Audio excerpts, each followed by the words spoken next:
Student ये most repeated question है जो कि ये सीबीएसई 10th स्टैंडर्ड में आपको पूछा जाता है। ये 3 मार्क्स के आपके एग्जाम में ये एक फिक्स्ड क्वेश्चन है, मोस्ट वीवीआई है my dear student. Without any delay इस क्वेश्चन को सॉल्व किया जाए। ये रहा आपका क्वेश्चन कि proof that √5 is an irrational number. इसी को सिंपली हम लोग प्रूफ कर देंगे एंड ये एग्जाम में हम लोग को 3 मार्क्स दे देगा। ये ऐसा ही क्वेश्चन होता है, ऐसा ही इसका थ्योरम है। तो अगर कहीं पर प्रॉब्लम आए तो एक बार थोड़ा और वीडियो को आप लोग बैक करके देख लीजिएगा। यहाँ पर इसको लिखना ही पड़ेगा। पहले लिखेंगे सॉल्यूशन। ये 2024-23 एंड ये आपका 19 में भी आ चुका है। ये एक एनसीईआरटी का मोस्ट रिपीटेड क्वेश्चन। ये रहा सेंटेंस। सबसे पहले क्या लिखेंगे कि let us assume the contrary that √5 is a rational number. Okay, सबसे पहले √5 को एक रेशनल नंबर मानना होगा। बट √5 होता है एक्चुअल में ये इरेशनल है।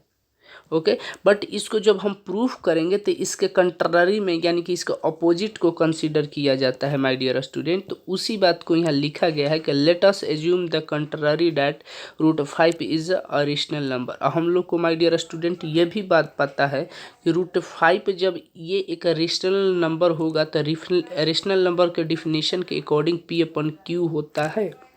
और √5 के जो डिनोमिनेटर में कोई भी नंबर का 1 छिपा रहता है।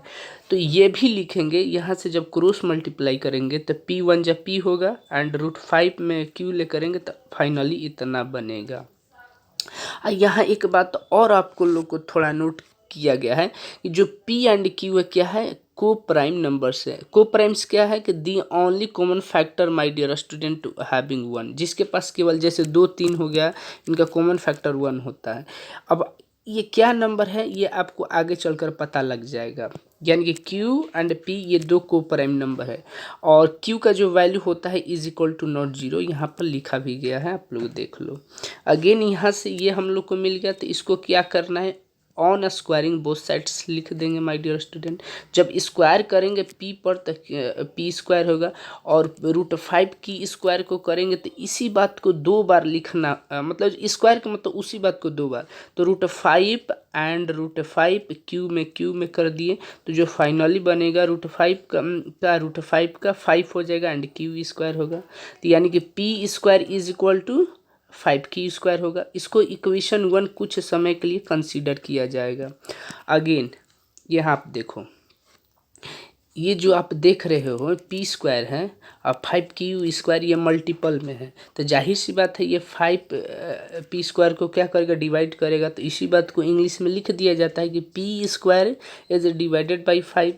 एंड जब P² है तो जाहिर सी बात है ये ये 5 है, P² हो या P को भी कर सकता है डिवाइड। तो P is also divided by 5 या P² दोनों इसी तरह ही लिखा जाता है, थ्योरम होता है, आप लोग को पता होना चाहिए। नहीं है तो इस क्वेश्चन को शुरू से अंत देखो, आप 3 मार्क्स का है।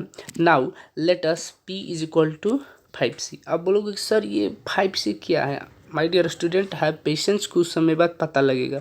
C is an integer. इसमें जो C है कोई इंटीजर होता है, पता है इंटीजर प्लस में एंड माइनस में एंड 0 होता है। सारे नंबर प्लस माइनस एंड 0 वालों को इंटीजर बोला जाता है।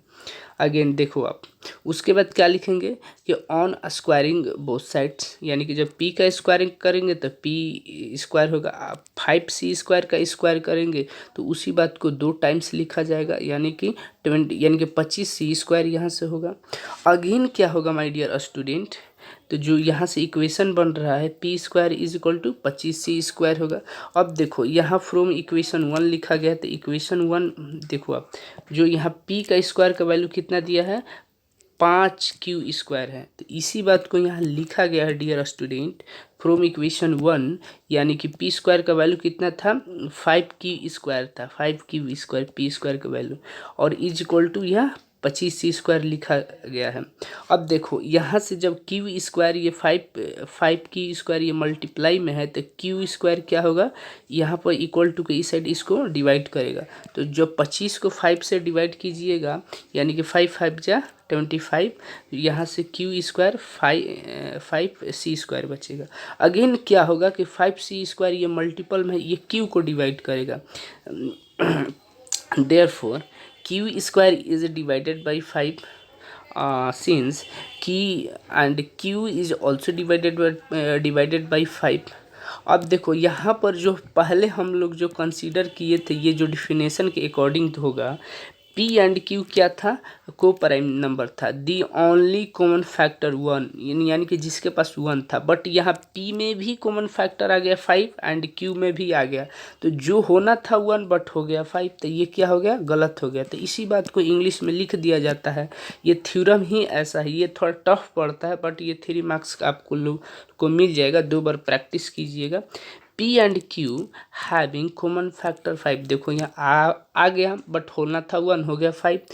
इसी बात को इंग्लिश में लिख दिया जाएगा कि this contradiction is arisen because of our incorrect assumption, so √5 is an irrational number my dear student. तो यहाँ हेंस प्रूव्ड लिखा जाता है, यहाँ पर हेंस प्रूव्ड। मिलता है नेक्स्ट वीडियो में, चैनल को सब्सक्राइब कर दीजिए फॉर मोर अपडेट्स। बाय।